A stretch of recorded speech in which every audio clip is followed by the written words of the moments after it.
It gave me a totally different perspective on that. I guess what motivated me to get involved in that in the first place, just to back that up a little bit, is I think probably anybody who talks about current affairs on a regular basis at some point has this little voice in the back of my head that says, all right, smart ass, if you think you're so good, maybe you should do it then, if you think you can do it better than they can.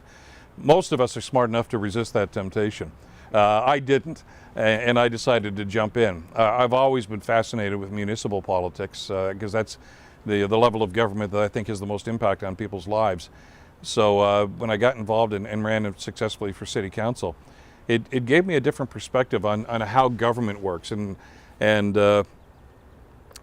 it's the same sort of. Let me put it this way: it stays with me.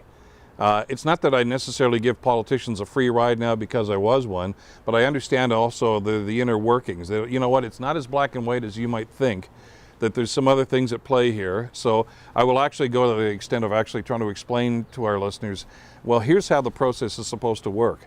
And so I find myself maybe a little more sympathetic to the dilemma that they can face. Now, the other side of that coin is, don't try to fool me, because I know how you guys play the game, because I've been there for 10 years. And I know what you're doing, and I know how you can railroad this, and I know by not doing this or by doing this, you're actually, jerking people around. So it cuts both ways. It's given me an insight that I think a lot of people that do this for a living maybe wouldn't have. And I think it enhances the kind of work that I can do.